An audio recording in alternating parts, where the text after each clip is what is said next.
ሰላም ጤና ይስጥልኝ የቻናሌ ቤተሰቦች። ዛሬ ሁላችንንም በየቤታችን ላይ ያስጨንቀን ስለሚችል ነገር ግን በግልጽ ለማውራት ስለሚከብደን አንድ የጤና እክል እናወራለን። እሱም የሆድ ድርቀት ነው። የሆድ ድርቀት ማለት ሰገራ ለማውጣት መቸገር ወይንም በሳምንት ከሶስት ጊዜ ያነሰ ወደ መጸዳጃ ቤት መሄድ ብቻ አይደለም። የሆድ መነፋት፣ ህመምና ሙሉ ቀን የድካም ስሜት እንዲሰማን የሚያደርግ አስቸጋሪ ሁኔታ ነው። ብዙዎቻችን ለዚህ ችግር መፍትሄ ፍለጋ ወደ መድኃኒት ቤት እንሮጣለን። ነገር ግን መፍትሄው እጃችን ላይ በኩሽናችን ውስጥ ባሉ ምግቦች ውስጥ እንዳለ አናውቀውም። ዛሬ በ24 ሰዓታት ውስጥ ለውጥ የሚያሳዩ አስገራሚ መፍትሄዎችን ይዤላችሁ ቀርቤያለሁ። ከዛ በፊት ግን ወደ ዋናው ጉዳይ ከማለፋችን በፊት ይህንን ቪዲዮ ላይክ እንዲሁም ደግሞ ቻናሉን ሰብስክራይብ በማድረግ እንድትጀምሩ በትህትና ጠይቃችኋለሁ። አሁን በቀጥታ ወደ ጉዳይ ማልፍ ይሆናል። የሆድ ድርቀት የሚፈጠረው አብዛኛውን ጊዜ የምንመገበው ምግብ ፋይበር ሲያንስ ወይንም በቂ ውሃ በማንጠጣበት ጊዜ ነው። አሁን የምናያቸው 9 ምግቦች ግን በአንጀታችን ውስጥ እንደ ተፈጥሯዊ ማለስለሻ በመሆን ስራቸውን በፍጥነት ያከናውናሉ። አሁን አንድ በአንድ ምግቦቹን እንመለከታለን። አንደኛ፣ አጃ። የሆድ ድርቀትን ለማስወገድ የመጀመሪያውና ዋነኛው መፍትሄ ፋይበር የበዛባቸው ምግቦች መመገብ ነው። ፋይበር በሁለት መንገድ ይሰራል። አንደኛው ሰገራ እንዲለሰልስ ያደርጋል። ሁለተኛው ደግሞ ሰገራው በቀላሉ በአንጀት ውስጥ እንዲንሸራተት ያደርጋል። በተለይ አጃ በውስጡ ቤታ ግሉካን የተባለ ልዩ የሆነ የፋይበር አይነት ስላለው አንጀታችን ስራው እንዲያፋጥንና የቆመውንም የምግብ ጉዞ እንዲቀጥል ያደርጋል። በጠዋት ቁርስ ላይ ግማሽ ኩባያ አጃን በውሃ ወይም ደግሞ በወተት አብስሎ መመገብ ነው። ለተሻለ ውጤት አጃው ላይ ጥቂት ፍራፍሬዎችን መጨመር ይቻላል። ይህ ምግብ አንጀታችሁን በማጽዳት በ24 ሰዓታት ውስጥ ውጤትን ማሳየት ይጀምራል። ሁለተኛ፣ ተልባ። ተልባ ለሆድ ድርቀት መፍትሄ ከመሆን አልፎ አንጀትን በማለስለስ ረገድ ወደር የማይገኝለት የተፈጥሮ ስጦታችን ነው። ተልባ በውስጡ ሁለት አይነት ፋይበሮችን የሚሟሟና የማይሟሟ የያዘ ሲሆን በተለይ ሲዘፈዘፍ የሚወጣው ሙልጭልጭ ባህሪው በአንጀታችን ግድግዳ ላይ እንደ ቅባት በማገልገል ሰገራ ያለምንም ህመምና መቸገር እንዲወጣ ያደርጋል። በተጨማሪም በአንጀት ውስጥ ያሉ ጠቃሚ ባክቴሪያዎች እንዲራቡ በማድረግ የምግብ መፈጨት ስርዓታችን በዘላቂነት ያስተካክለዋል። አዘገጃጀቱና አጠቃቀሙን ስነግራችሁ 2 የሾርባ ማንኪያ የተፈጨ ተልባ በአንድ ብርጭቆ ለብ ባለ ውሃ ውስጥ በጥብጦ ለ10 ደቂቃ ያክል ማቆየት። ተልባው ውሃውን መጥቶ ዝልግልግ ሲል መጠጣት ነው። ይህንም በጠዋት በባዶ ሆድ ወይም ደግሞ ማታ ከመተኛታችሁ በፊት ብትወስዱት በአጭር ጊዜ ውስጥ ትልቅ የሆነ እፎይታን ይሰጣችኋል። ማሳሰቢያ የምነግራችሁ ግን ተልባ ስትጠቀሙ በቂ ውሃ መጠጣታችሁን ሁሌም ቢሆን እንዳትረሱ። ሶስተኛ፣ ፓፓያ። ፓፓያ ለሆድ ድርቀት መፍትሄ ከመሆኑም በላይ ለአጠቃላይ የጨጓራና አንጀት ጤንነት እጅግ አስፈላጊ ፍራፍሬ ነው። ፓፓያ በውስጡ ፓፔን የተባለ ተፈጥሯዊ ኤንዛይም አለው። ይህም ኤንዛይም በሆዳችን ውስጥ ያሉ ፕሮቲኖች በቀላሉ እንዲሰባበሩና እንዲፈጩ በማገዝ የምግብ መፈጨት ሂደት እንዲፈጥን ያደርጋል። ብዙ ጊዜ የሆድ ድርቀት የሚከሰተው ምግብ በአንጀታችን ውስጥ ረጅም ጊዜ ሲቆይና ውሃው ሲመጠጥ ነው። ፓፓያ ግን ይሄን ሂደት እንዲዘገይ ያደርጋል። አጠቃቀሙ እንዴት ነው? ጥሩ ውጤት ለማግኘት በጠዋት በባዶ ሆድ አንድ መካከለኛ ሳህን የበሰለ ፓፓያ መመገብ ይመከራል። ፓፓያ በውስጡ የያዘው ከፍተኛ የውሃ መጠን እናም ደግሞ ፋይበር ሰገራው እንዲለሰልስና በቀላሉ እንዲወገድ ያደርጋል። በተለይ በተደጋጋሚ ለሚከሰት የሆድ ድርቀት ፓፓያን የዘወትር የቁርሳችሁ አካል ማድረግ ትልቅ የሆነ መፍትሄን ይሰጣችኋል። አራተኛ፣ ለብ ያለ ውሃና ሎሚ። አንዳንድ ጊዜ የሆድ ድርቀት መፍትሄው በጣም ቀላል ሊሆን ይችላል። ብዙዎቻችን የምንረሳው ትልቁ ነጥብ የሰውነታችን ድርቀት ለሆድ ድርቀት ዋነኛ ምክንያት መሆኑን ነው። በጠዋት በባዶ ሆድ አንድ ብርጭቆ ለብ ያለ ውሃ መጠጣት አንጀታችን እንዲነቃቃና ስራውን እንዲጀምር የማንቂያ ደወል ሆኖ ያገለግላል። ሎሚው ደግሞ በውስጡ ባለው ሲትሪክ አሲድ አማካኝነት በምግብ መፈጨት ሂደት ውስጥ ያሉ መርዛማ ነገሮችን ለማጽዳት ይረዳል ማለት ነው። ታዲያ ይህንን ስትጠቀሙ አንድ ብርጭቆ ለብ ያለ ውሃ በጣም ያልፈላ ማለት ነው፣ ለብ ያለ ማለት ነው፣ አዘጋጅታችሁ ግማሽ ሎሚ ትጨምቁበታላችሁ። ይህንን በጠዋት ገና ካልጋችሁ እንደተነሳችሁ በባዶ ሆድ መጠጣት ነው።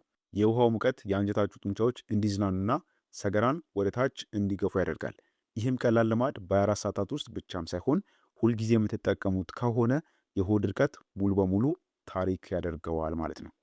አምስተኛ፣ ዘቢብ ወይንም የደረቀ ወይን። ዘቢብና የደረቁ የወይን ፍሬዎች ለሆድ ድርቀት መፍትሄ በመሆን ለዘመናት ሲያገለግሉ የቆዩ ተፈጥሯዊ መድኃኒቶች ናቸው።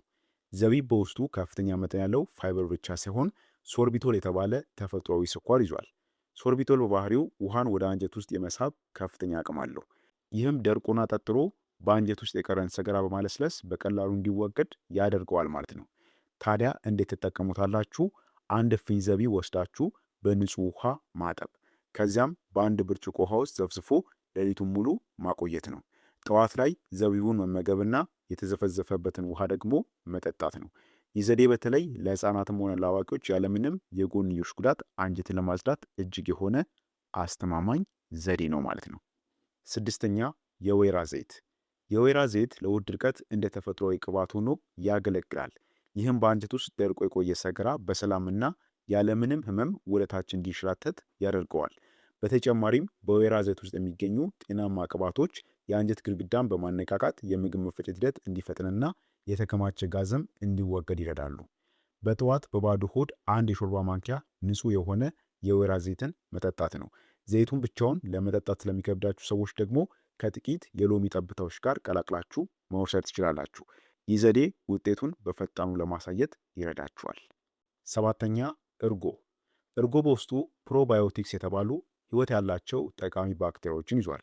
ብዙ ጊዜ ሆድ ድርቀት የሚከሰተው በአንጀታችን ውስጥ ያሉ የባክቴሪያዎች ስርጭት ሲዛባ ነው። እነዚህ ጠቃሚ ባክቴሪያዎች በአንጀታችን ውስጥ ያለውን ስነ ህይወታዊ ሚዛን በመጠበቅ ሰገራ እንዲለሰልስና እንዲሁም የአንጀት እንቅስቃሴ መደበኛ እንዲሆን ያደርጋሉ። እርጎን አዘውትሮ መመገብ ታዲያ የምግብ መፈጨት ስርዓት ምንጊዜም ቀልጣፋ ሆኖ እንዲቀጥል ያደርገዋል ማለት ነው። ታዲያ እንዴት ነው የምትጠቀሙት? በቀን አንድ ጊዜ ተፈጥሯዊ እርጎ፣ ስኳር የሌለው ማለት ነው መመገብ ብቻ ነው። ለተሻለ ውጤት ደግሞ እርጎ ላይ ጥቂት ተልባ ወይም ደግሞ ዘቢብ በመጨመር መመገብ ትችላላችሁ። ይህ ዘዴ የሆድ ድርቀትን ከማስወገዱም በላይ የሆድ መነፋት ስሜትን በከፍተኛ ሁኔታ ይቀንሳል። ስምንተኛ ስፒናች ወይንም ቆስጣ።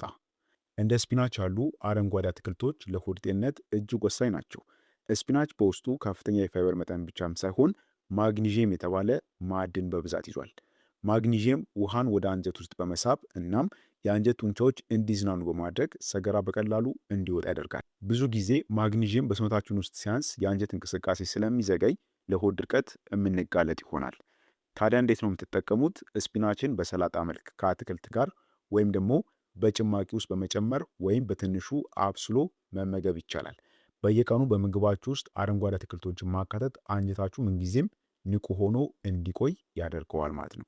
አረንጓዴ አትክልት ሲባል ስፒናች ብቻ ማለት አይደለም። ማንኛውም አረንጓዴ አትክልቶችን መመገብ ለሆድ ድርቀት ፍቱን ነው ማለት ነው። ዘጠነኛ አፕል። በቀን አንድ አፕል መመገብ ከሐኪም ያርቃል የሚባለው አባባል ያለ ምክንያት አይደለም።